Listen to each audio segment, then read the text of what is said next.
Olá, sejam todos bem-vindos a mais esta aula sobre variável complexa. E na aula de hoje vamos falar sobre a fórmula integral em região duplamente conexa e posteriormente para a região multiplamente conexa. Vamos relembrar aqui a fórmula integral para derivadas de ordem superior que vimos na outra aula. Então, se temos aqui um contorno C e aqui no interior um ponto Z, então, se a função f for analítica no contorno e no seu interior, a derivada de ordem n no ponto Z da função f, que tem que ser analítica sobre o contorno C e em todo o interior, é igual a n fatorial sobre 2π integral sobre contorno C de f de zeta dz sobre zeta menos z elevado a n mais 1. E essa fórmula vale para n igual a 0, 1, 2 e assim por diante. Notem que zeta é a variável de integração e z é esse ponto que nós selecionamos no interior de C, onde pretendemos calcular a derivada de ordem n. Uma coisa interessante a se observar nessa expressão é que o valor da derivada de ordem n da função f analítica em C e no seu interior no ponto Z só depende da integral de f, ou melhor, só depende dos valores de f no contorno C. E o integrando, esse integrando aqui, ele só deixa de ser analítico quando o zeta,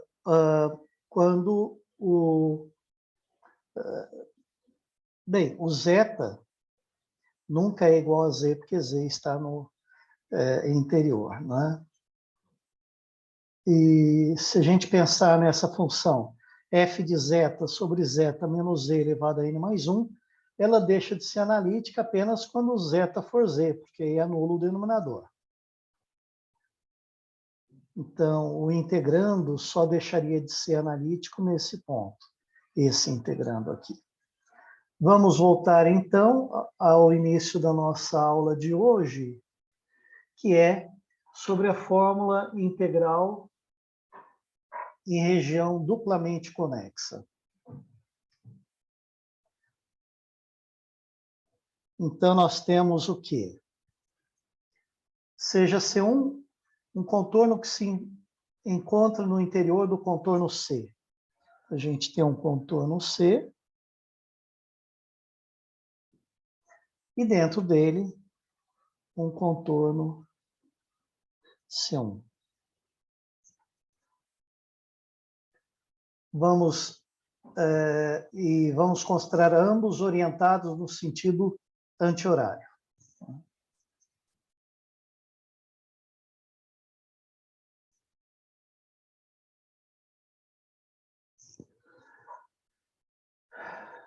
E consideramos que a f de z é analítica tanto no contorno C quanto no contorno C1 e no domínio delimitado pelos dois.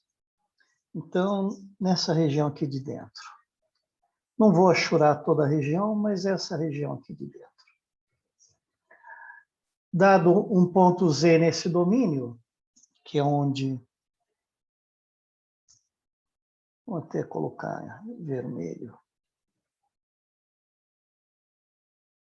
Dado um ponto Z no interior do domínio, vale esta fórmula aqui, que a derivada de ordem n em z é n fatorial sobre 2πi, a integral de f de zeta dz sobre zeta menos z elevado a n mais 1 em c, menos a integral da mesma função em C1, ambas no sentido anti-horário.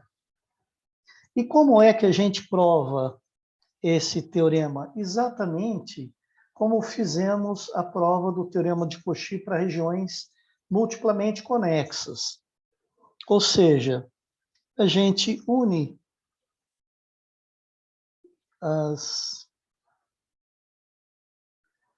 as duas curvas,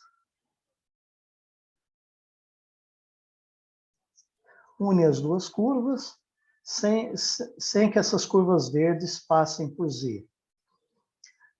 E a gente sabe que a integral à esquerda, como o ponto Z está dentro da região no interior desta curva, a gente pode usar o teorema que acabamos de ver para integrar no sentido anti-horário. A derivada de ordem n no ponto Z, quando a gente integra aqui à esquerda, vai ser 1 sobre n, né, n fatorial, sobre 2πi, integral, sobre, vamos chamar de C', a curva que limita a região da esquerda, de f de zeta, dz, sobre zeta menos z elevado a n mais 1. E quanto fica esta integral na curva que limita a região do lado direito? Ora, esse integrando, ele é analítico para todo zeta aqui, aqui, aqui, aqui no interior. Então, a integral dessa função, vamos chamar de C2', a integral do lado direito. O contorno que limita o lado direito. F de zeta, dz, sobre zeta menos z elevado a n mais 1, isso vale 0. Então, se eu multiplicar por n fatorial sobre 2πi, continua sendo 0. 0 porque o integrando essa função em zeta, ela é analítica na curva que limita a região do lado direito e no seu interior. Porque agora o z está fora dessa região.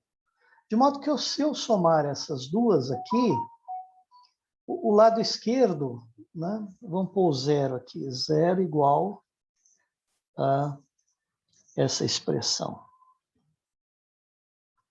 Bom, se a gente somar os lados esquerdo e direito, aqui vai ficar a integral em C' mais a integral em C2' no sentido anti-horário. Tal como fizemos na prova do teorema de Cauchy para a região multiplamente conexa, vai dar a integral em C no sentido anti-horário.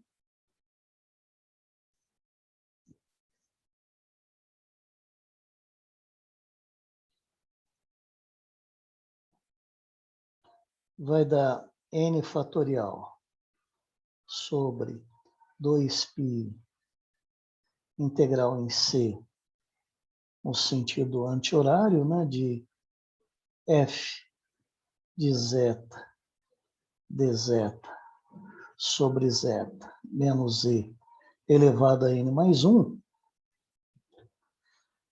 e menos a integral em C1 no sentido anti-horário. Porque quando a gente integra na região da esquerda, ao longo desse segmento de curva verde, eu integro nesse sentido. Quando eu integro na região do lado direito, eu integro nesse sentido, essas duas integrais se cancelam. Quando eu integro aqui no sentido anti-horário, eu integro assim. Quando eu integro no sentido horário, eu integro assim. Então, nas curvas, né, nesse segmento verde, as integrais se cancelam. Depois eu integro aqui nesse sentido, integrando no sentido anti-horário. Aqui no sentido anti-horário do lado direito.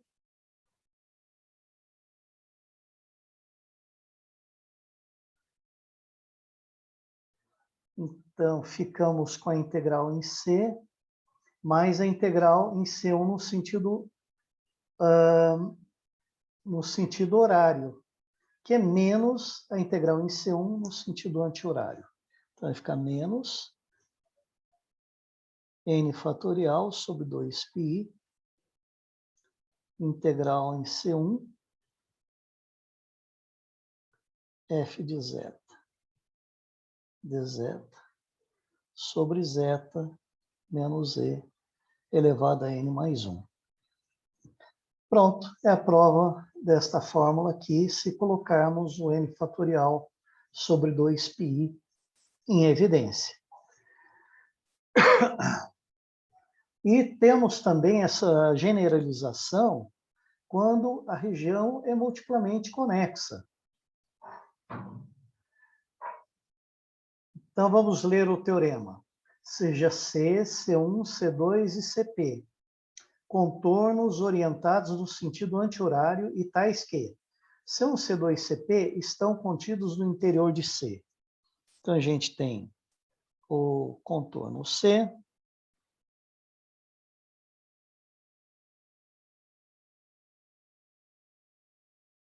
contorno C, e aqui dentro, C1, C2, e assim por diante, CP. Vamos desenhar três curvas, C1, C2 e C3. Então, vamos chamar de D. Ah, sim. E duas curvas, CK e CM, uma está contido no exterior da outra, quando o K for distinto de M. Então, não tem nenhuma delas se tocando, né? Porque cada uma delas está no exterior da outra. Aí a gente considera D a região formada pelos contornos, pelos pontos que estão no interior de C e no exterior de todos os demais contornos. Então, essa parte aqui. Não vamos achurar toda ela para não sobrecarregar a figura. Essa parte que fica dentro de C e fora das demais curvas. Né? Se a função f de z for analítica em D, e se o z for um ponto aqui dentro, qualquer local aqui dentro de D, não é? Que está no interior de C e no exterior de todas as outras, então vale esta fórmula integral para a derivada de ordem n, não é? Da função f no ponto z. E aqui tem uma soma, não é? Sobre todas as curvas. E a prova é exatamente igual a que fizemos para o caso anterior. Como agora tem várias curvas, a gente liga as curvas e aí ficamos com duas regiões. A região da esquerda, que contém o z no interior, e a região da direita, que não contém z no seu interior. Então, esse integrando aqui, essa função, ela é analítica em todos os pontos, tanto das curvas que limitam a região, quanto no interior dessa região. Né? E aí, aplicando a fórmula integral de Cauchy à esquerda, a fórmula de Cauchy à direita, porque a direita integrando é analítico, que a integral é zero, Soma as duas, as integrais nos segmentos verdes vão se anular, porque quando a gente integra na região da esquerda no sentido anti-horário, a gente integra nesse sentido. Quando a gente integra na região da direita no sentido anti-horário, integra nesse sentido. E quando eu somo as integrais, nos segmentos verdes se anulam. Quando a gente integra aqui no segmento, na curva que limita a região da esquerda, no sentido anti-horário, integramos nesse sentido.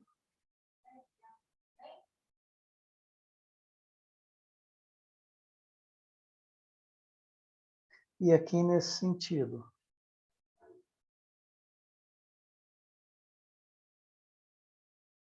A integral na curva que limita a região da direita é zero. E a integral na curva que limita a região esquerda é dada pela fórmula integral de Cauchy.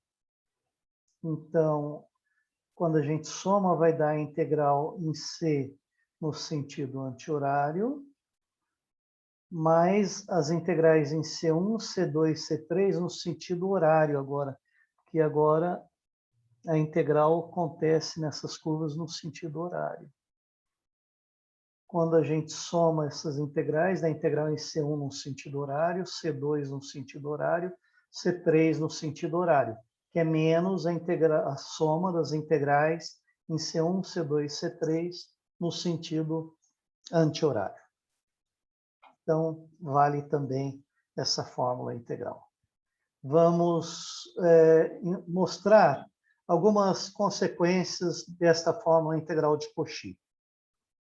E o próximo teorema, devido a Giacinto Moreira, um italiano que viveu entre 1856 e 1909, é uma forma de recíproco do teorema de Cauchy-Goursat. Então, no teorema de Cauchy-Goursat, a gente provou que se a função é analítica, a integral num contorno é zero. Não é?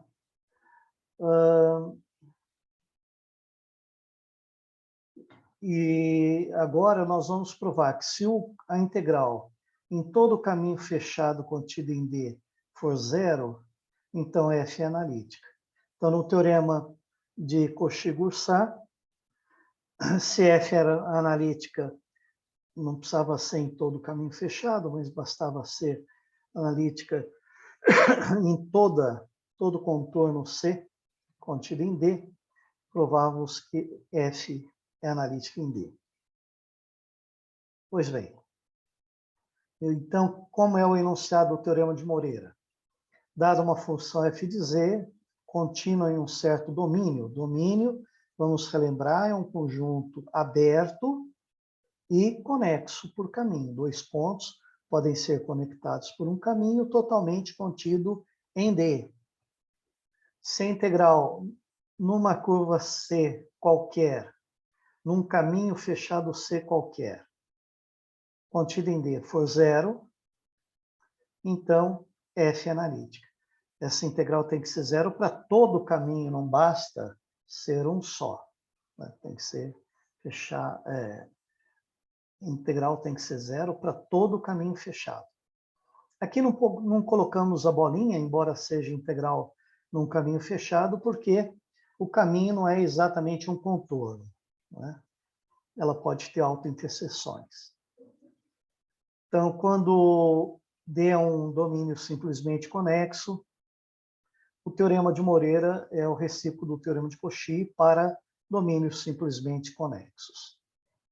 E a prova é o seguinte: quando f de z é contínua e a integral dela for zero para todo o caminho fechado C contido em D, nós provamos lá atrás que a f possui uma antiderivada em D.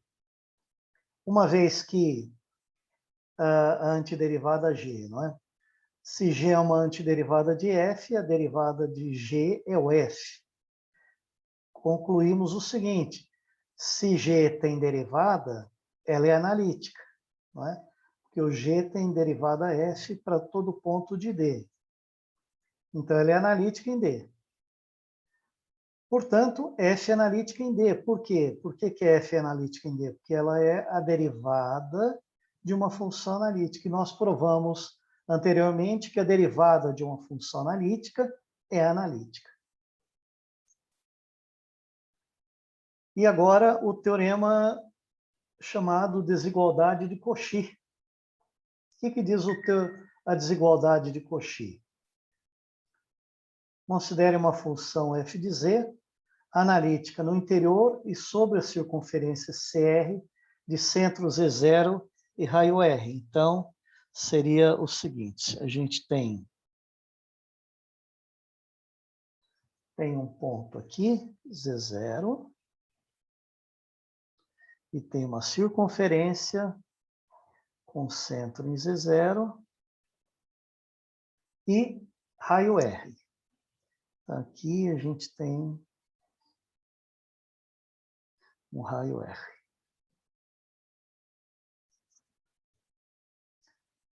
Vamos considerar um número M, índice R, um número real positivo, de modo que o f de z seja menor ou igual a MR.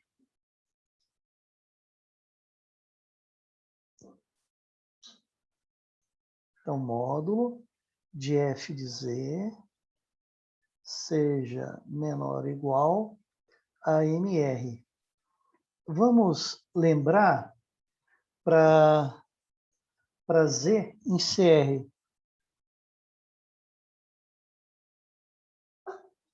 Sendo CR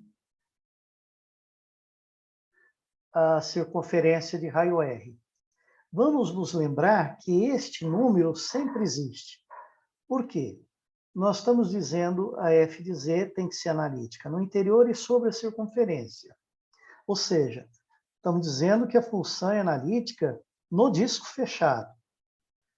Significa que a região de analiticidade da f é um aberto que contém esse disco fechado. Não é? Portanto, se ela é analítica nessa região fechada, ela é contínua. Porque se ela é analítica, tem derivada. Se tem derivada, é contínua. E uma função contínua, vamos aqui pensar a função módulo de f de z, pensando que z é um par xy de números reais, esse módulo de f de z é uma função que a cada par xy dá um número real. Então, tudo isso aqui é uma função do R2 em R. E a gente sabe que toda função contínua num disco fechado e limitado é limitada superiormente por alguma constante, né? Por alguma constante, que eu chamei de MR. Então, essa constante sempre existe. Então, vale esta desigualdade. E a prova da desigualdade, ela vem da fórmula integral de Cauchy. Né? A prova vem da fórmula integral de Cauchy para a circunferência CR. Vamos lembrar que a derivada de ordem n num ponto Z0 é n fatorial sobre 2π vezes a integral em CR dessa função f de z sobre z menos z0. Aqui, nós estamos novamente usando o z como variável de integração e o z0 como ponto onde eu calculo a derivada de ordem n. Pois bem, se a gente calcula o módulo do lado esquerdo e do lado direito, o n fatorial sobre 2π pode sair fora, sobre 2π pode sair fora do módulo. O módulo de i vale 1. Então, módulo de i vale 1. Fica o módulo dessa integral. Agora, o módulo de z menos z0, como z é um ponto genérico da circunferência, z é um ponto genérico, A distância de Z a Z0 é R. Então, o módulo de Z menos Z0 é R, elevado a N mais 1, que é o que nós colocamos aqui. Então, o denominador em módulo é igual a R elevado a N mais 1. O numerador é menor ou igual a NR. Então, esse número majora o módulo do integrando.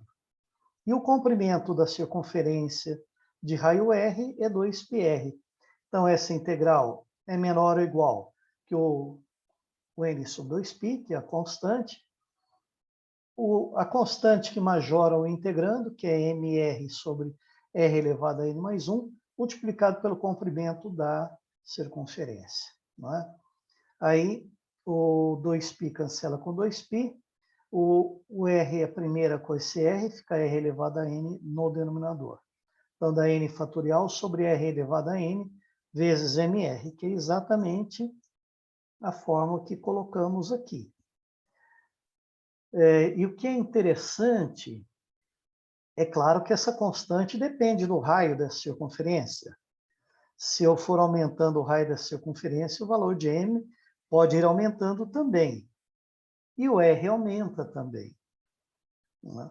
Se esse MR diminuir menos do que o R, então esse valor aqui, uma vez que eu posso aumentá-lo indefinidamente, enquanto f de z for analítica, né? Então eu vejo que essa derivada no ponto Z0 pode ser zero.